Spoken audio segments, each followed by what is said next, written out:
Everyone, welcome back to my channel. आप सभी कैसे हैं? सो गाइस, आज हम हैं न्यू टॉपिक के साथ, न्यू इकोनॉमिक पॉलिसी। इससे पहले हमने इकोनॉमिक रिफॉर्म्स के बारे में पढ़ा था। न्यू इकोनॉमिक पॉलिसी पढ़ने से पहले आप इकोनॉमिक रिफॉर्म्स की वीडियो ज़रूर देखें, ठीक है, क्योंकि वो इससे कनेक्टेड है। ठीक है, लास्ट टॉपिक हमारा इस टॉपिक से कनेक्टेड है, न्यू इकोनॉमिक पॉलिसी से। तो पहले आप उसको ज़रूर देखें और उसका लिंक डिस्क्रिप्शन बॉक्स में मैं डाल दूंगी या फिर प्लेलिस्ट में आपको ढूंढ के मिल जाएगा, इकोनॉमिक रिफॉर्म करके टॉपिक।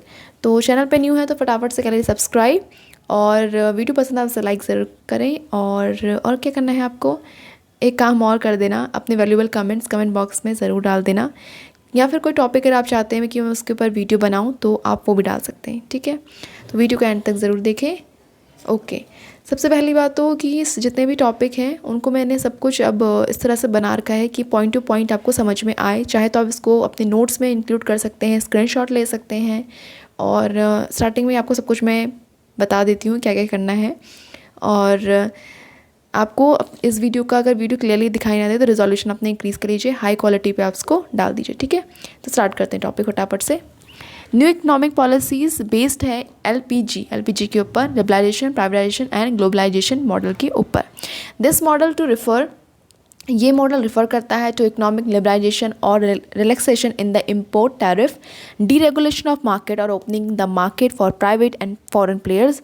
दोनों के लिए ओपन करना, फॉरेन के लिए भी और प्राइवेट, जो फॉरेन प्लेयर हैं या प्राइवेट प्लेयर हैं, दोनों के लिए मार्केट को ओपन करना। Deregulation of the market, import tariff, जो ज़्यादा टैरिफ लग गया था उस टाइम पे, ठीक है, अलग अलग रीजंस की वजह से, उसको रिलैक्सेशन करना। And reduction of taxes in expand to economic wing of the country, कम से कम करना टैक्स को, रिड्यूस करना, और इकोनॉमिक जो विंग है ऑफ द कंट्रीज़ को उसको एक्सपेंड करना।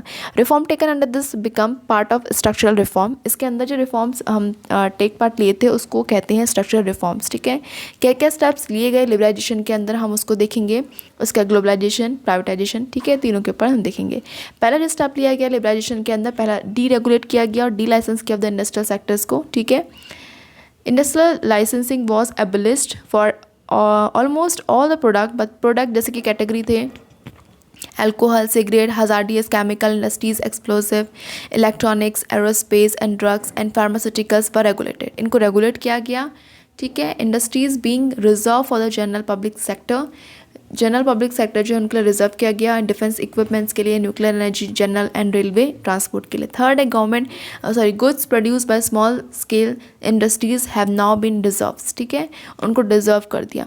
फाइनेंशियल सेक्टर रिफॉर्म्स में क्या आया था, क्या क्या रिफॉर्म आए थे? फाइनेंशियल सेक्टर में इंक्लूड किया गया फाइनेंशियल इंस्टीट्यूशन को, जैसे कि कमर्शियल बैंक है, इन्वेस्टमेंट बैंक है, स्टॉक मार्केट ऑपरेशंस हैं, एंड एक्सचेंज मार्केट्स हैं। सेकेंड मेन जो एम था मॉनेटरी सेक्टर रिफॉर्म का, वो था कि स्केल बैक करना the role of RBI from regulator to facilitator, regulator से वो फैसिलेटर भी बने ऑफ द मॉनेटरी सेक्टर का, तो ये भी था इसका मेन एम। थर्ड था reform policy led to stabilisation of private sector bank, private sector bank को स्टेबलाइज किया, इंडियन एज वेल एज जो फॉरेन बैंक थे दोनों को। फोर्थ है foreign investment limit in bank, ठीक है, लिमिट लगा गई, वॉज रेस अराउंड 50%, ठीक है, उसको बढ़ा के 50% कर दिया। फिफ्थ है foreign institutional investor FII like merchant bankers, mutual funds and pension fund are now allowed to invest in Indian financial market, इसको भी अलाउ कर दिया कि वो इन्वेस्ट कर सकते हैं इंडियन फाइनेंशियल मार्केट में। ठीक है, उसके बाद कुछ टैक्स रिफॉर्म, ठीक है, टैक्स में कुछ चेंजेस किए गए। क्या है? It concern with the reform in the government taxation and public expenditure policy which is collectively known as physical policy, जिसको फिजिकल पॉलिसी हम कहते हैं, उसमें रिफॉर्म लाया गया। The rate of corporation tax which was higher, जो corporation tax में जो रेट हायर थे हैज़ बीन ग्रेजुअली रिड्यूस, उसको कम कर दिया। Efforts have also been made, efforts लगाए गए टू रिफॉर्म करने के लिए इन द इनडायरेक्ट टैक्सेस, ठीक है, उसमें भी एफर्ट लगाए, इनडायरेक्ट टैक्सेस में भी।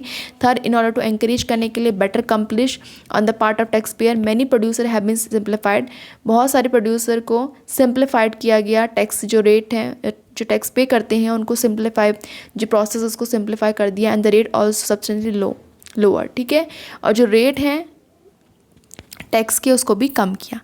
Foreign exchange reform, estate investment policies reform के अंदर जो प्राइवेटाइजेशन है उसके बारे में हम बात करेंगे। पहला refers to transfer of ownership of a property from government to private players. इसमें सबसे पहला काम किया गया वो ये किया गया, जो प्रॉपर्टी के ओनरशिप थे वो गवर्नमेंट से लेके प्राइवेट सेक्टर जो प्लेयर हैं उनको दिया गया ओनरशिप उसका। Privatisation basically means selling up. Privatisation का मतलब है सेल अप करना shares of public sector undertaking to private players. मतलब कि जो शेयर्स पहले पब्लिक सेक्टर के पास थे वो अब प्राइवेट प्लेयर्स के पास चले गए। It was transferring of ownership. यहाँ पे ओनरशिप ट्रांसफ़र हो रही थी और management to private sector companies. जो प्राइवेट कंपनीज़ हैं उनको यहाँ पे ओनरशिप और मैनेजमेंट दिया जा रहा था, आइदर पार्शली एंटायरली, या तो पार्शली हाफ 50-50, या फिर थोड़ा सा, या फिर एंटायरली पूरा का पूरा। Privatisation was different from disinvestment in the sense that disinvestment से प्राइवेटाइजेशन डिफरेंट है। क्यों? इसमें सेलिंग हो रहा था ऑफ पार्ट ऑफ इक्विटी, क्योंकि इक्विटी का पार्ट सेल हो रहा था यहाँ पे PSE टू द पब्लिक। ठीक है, पब्लिक को is disinvestment knowns as disinvestment. The purpose जो था डिसइन्वेस्टमेंट का वो ये था कि according to government was mainly to improve financial discipline.